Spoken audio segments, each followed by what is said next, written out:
For more on this, let's speak to Ahmad Fawzi, a spokesman for the Joint Special Envoy for Syria. Following Monday's violence in Hama, U.S. Permanent Representative to the UN, Susan Rice, told the Security Council, quote, "The regime's long track record is one of dependable deceit and deception. Thus, the Syrian mission is unusually risky and dangerous." Would you agree with that?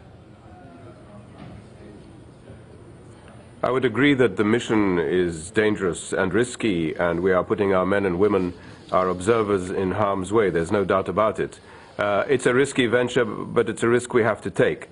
We are also aware that the Syrian authorities have made promises in the past that have not been kept, and we are expecting them to fulfill their commitments under Annan's six-point plan this time, because, as we have said time and time again, this is a last chance. This is the only plan on the table.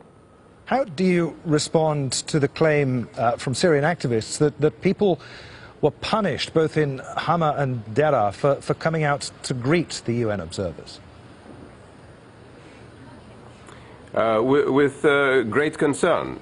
We have heard those reports. I have had first-hand reports from our people on the ground that once the observers leave, they are harassed by security forces and other elements, pro-Syrian government elements. And that is totally unacceptable. It should stop immediately. And that is why we say that the fragility of this ceasefire underlines the need for us to deploy more observers as quickly as possible.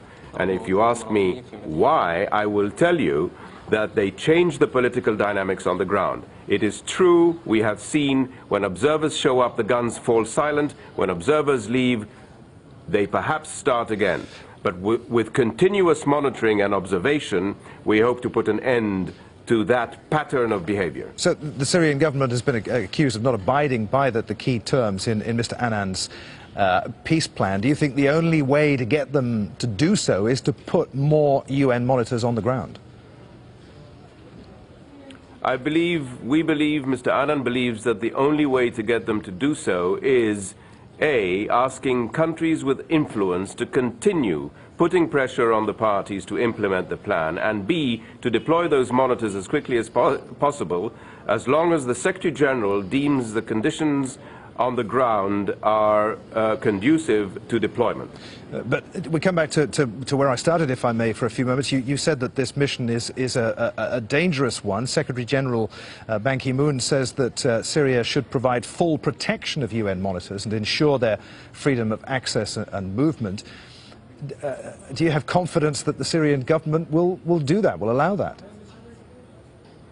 The Syrian government has no choice but to allow these monitors. They have agreed to the six-point plan. They have agreed to the deployment of monitors. We are working with them to deploy those monitors, and they should guarantee their safety, flexibility, unimpeded and free movement, wherever they want to go, whenever they want to go. That's the deal. I mean, it could go on forever, though, couldn't it, this mission? How open-ended do you think it will be? Well, we say this is the only plan on the table, but it is not open-ended. There will come a time when the international community realizes that either the Syrian government or the other parties are not implementing their commitments, and they will have to consider the consequences and take other measures. But we have been in this crisis for over a year. 13 months down the road, and it's been a very bloody sad road. 13 months down the line, this is a plan that is the only solution, as we see it, for an end, a peaceful end, and to move the parties to a political dialogue that will meet the concerns of the Syrian people, all the Syrian people. Mr. Fawzi, good to talk to you, sir. Many thanks for being with us.